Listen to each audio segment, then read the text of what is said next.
Welcome back to Yashaswini Vanshika cooking and tips channel. First టిప్ని అయితే చూసేద్దామండి. మనం సింపుల్గా తక్కువ టైంలోనే ఎక్కువ ఒత్తులు చేసుకోవాలి. కార్తీక మాసంలో కూడా ప్రతి ఒక్కళ్ళు వాడుతూనే ఉంటారు కదండి ఒత్తులు. అలాంటి ఒత్తులు చాలా తక్కువ టైంలో ఫాస్ట్గా ఒక్కలమైనా సరే ఈజీగా చేసుకోవచ్చండి. దానికోసం అగరబత్తి ఉంటుంది కదా, అగరబత్తిని ఈ విధంగా పౌడర్ మొత్తం తీసేసేయండి చేతితోటి. ఆ తర్వాత ఏదైతే మనకి సన్నటి పుల్ల ఉంటుందో లోపల అగరబత్తి లోపల ఉంటుంది కదండి, దాన్ని తీసుకొని ఏదైతే మనం విడిగా తెచ్చుకుంటూ ఉంటాం కదా, లూజ్ దూది కనుక ఉంది అనుకోండి, ఇంట్లో ఎక్కువ ఒత్తులు చేసుకోవాలి అనుకున్నప్పుడు చాలా తక్కువ టైం పట్టాలి. అట్ ద సేమ్ టైం మనకి నీట్గా అన్ని 1 బై 1 రావాలి అనుకున్నప్పుడు ఈ విధంగా సింపుల్గా అయితే మనం సింగిల్ హ్యాండ్తోనే చేసేసుకోవచ్చు అండి. దానికోసం ఏంటి అని అంటే నేను పాలలో కొంచెం ఏంటంటే ఈ విధంగా అగరబత్తి వేసేసాను. అగరబత్తి కొంచెం మంచి వాసన వస్తూ ఉంటుంది కాబట్టి ఒత్తుల్ని చూపిస్తున్నాను చూడండి. ఒకటి ఏదైనా మనం చాపింగ్ బోర్డు కానీ లేదంటే వుడ్ది ఏదైనా దాని మీద పెట్టేసుకొని ఈ విధంగా మన సైడ్ అనుకుంటూ ఉన్నాం అనుకోండి, ఈజీగా ఒత్తులు తయారైపోతే నేను ఇక్కడ చూపించడానికి కదా.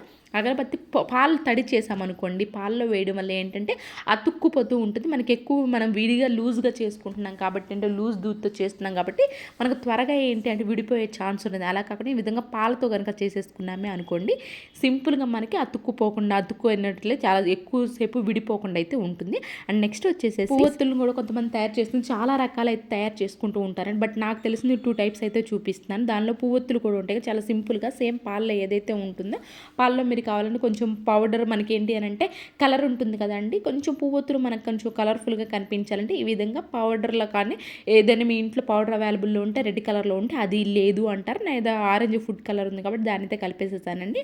ఈ విధంగా పువ్వొత్తులు తయారు చేసుకున్న తర్వాత పైన కొన ఉంటుంది, ఆ కొనకి ఈ విధంగా పెట్టేసుకున్నామనుకోండి, చూడడానికి కూడా సేమ్ బయట కొన్నప్పుడు మనకి ఆ ఒత్తి ఏదైతే దానికి కొంచెం కలర్ఫుల్గా కనిపిస్తూ ఉంటాం. కొంతమంది కుంకుమ పెట్టేసుకుంటూ ఉంటారు. అయితే మీకు ఏది ఇష్టంగా ఉంటుందో అది కనుక పెట్టేసుకున్నామే అనుకోండి, చాలా సింపుల్గా అండి. ఎప్పుడైనా ఫ్రీ టైంలో కనుక చేసుకున్నామంటే ఈజీగా చేసేసుకోవచ్చు. తక్కువ టైం కూడా పడుతుంది. ఈ సింపుల్ టెక్నిక్ ఒకసారి ట్రై చేయండి. అండ్ నెక్స్ట్ టిప్ వచ్చేసి కొన్ని కొత్త ఫ్రాక్స్ జిప్స్ ఉంటాయి, కొంచెం టైట్గా పట్టేసినట్లు ఉంటాయి. కొన్నిసార్లు ఏంటంటే లోపల ఉన్న థ్రెడ్ కూడా ఇరుక్కుపోయి మనకి జిప్ అనేది సరిగా మూవ్ అవ్వదు కదా. అలాంటప్పుడు ఏమాత్రం టెన్షన్ పడకుండా మాయిశ్చరైజర్ ఉంటుంది కదా, మాయిశ్చరైజర్ ఒక మాత్రం ఈ విధంగా అప్లై చేసి ఆ తర్వాత కనుక మీరు అప్లై చేసేసారు అనుకోండి, జిప్ను పై కనుక ఇట్లా అన్నామే అనుకోండి, ఈజీగా మనకు మూమెంట్ ఉంది. ఎప్పుడైనా కొత్త ఫ్రాక్స్ అనే కానీ ఇలా ఇరుక్కుపోయినప్పుడు థ్రెడ్ కానివ్వండి, లేదంటే ఇరుక్కుపోయినప్పుడు స్టక్ అవుతున్నప్పుడు జిప్పుడు ఈ విధంగా ట్రై చేస్తారంటే మాత్రం ఈజీగా అనేది మూమెంట్ ఉంటుంది. అండ్ నెక్స్ట్ టిప్ వచ్చేసి ముఖ్యంగా పంచదార ఏంటంటే ఊరికి తడి చేరుతున్నట్లు ఉంటుంది. సాల్ట్ అలాగే పంచదార అలాంటిది ఉంటుంది కదండి. ఈ విధంగా మనం డ్రై ఫ్రూట్స్ కానివ్వండి లేదా కొత్త బాటిల్ కానీ కొన్నప్పుడు మాయిశ్చర్ అబ్జర్వ్ చేసేది ఇలాంటి ప్యాకెట్ అనేది వస్తూ ఉంటుంది కదండి.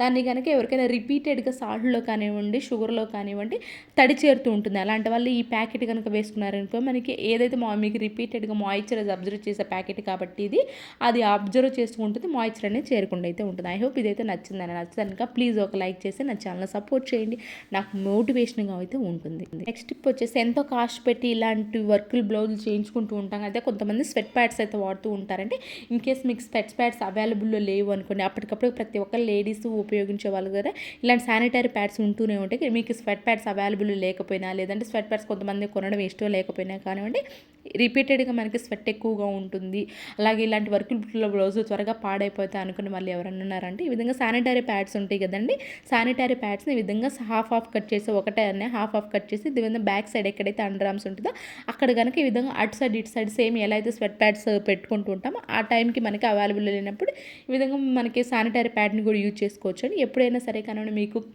అవైలబుల్గా లేనప్పుడు ఈ సింపుల్ టెక్నిక్ అయితే ట్రై చేయండి. అండ్ నెక్స్ట్ టిప్ వచ్చేసి మనం ఎప్పుడైనా షాపింగ్ మాల్స్ బయటికి వెళ్ళినప్పుడు ఖచ్చితంగా వాష్రూమ్కి లేడీస్ వెళ్తూ ఉంటారు కదండి. అయితే బయట అక్కడ ఏం అవుతుంది అంటే షాపింగ్ మాల్స్ ఎలాంటి హ్యాంగర్స్ అనేవి ఉండవు కదా, ఆ హ్యాంగర్స్ అనేవి ఉండకపోవడం వల్ల మన హ్యాండ్ బ్యాగ్ పెట్టడానికి కానివ్వండి లేదంటే చున్నీలు ఏమైనా వేయడానికి కానివ్వండి చాలా ఇబ్బంది పడుతూ ఉంటాం.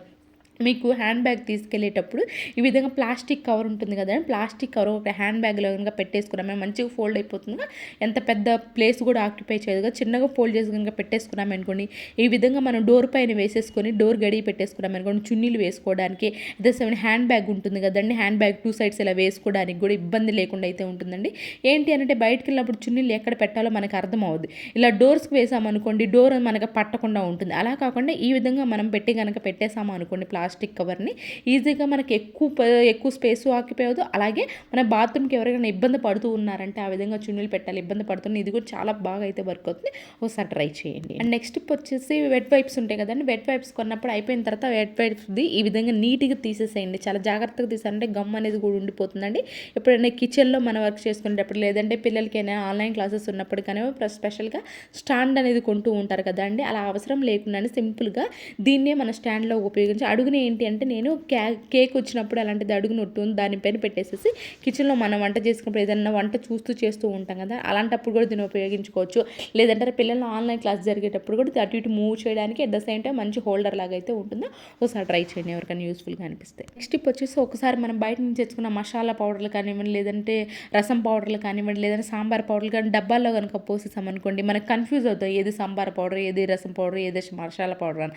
అలా కాకుండా ఈ విధంగా డబ్బాలు పోసిన వెంటనే ఒక మార్కర్ తోటి లేదు అంటారా ప్లాస్టర్ ఒకటి అంటించేసి దానిపైన పెన్నుతో కనుక ఏ పౌడర్ ఏది అని రాసుకున్నామే అనుకోండి మనం ప్రతిసారి కన్ఫ్యూజ్ అవ్వకుండా అయితే ఉంటాం. ఈరోజు టిప్స్ యూస్ఫుల్గా అనిపిస్తుంది. మాది టిప్స్ అని ఒకసారి ట్రై చేయండి. ఏది బాగా నచ్చింది అనేది కామెంట్ బాక్స్లో కమెంట్ చేయండి, లైక్ చేయండి, షేర్ చేయండి, సబ్స్క్రైబ్ చేసుకోవడం మాత్రం అస్సలు మర్చిపోకండి. Thank you so much for ever watching.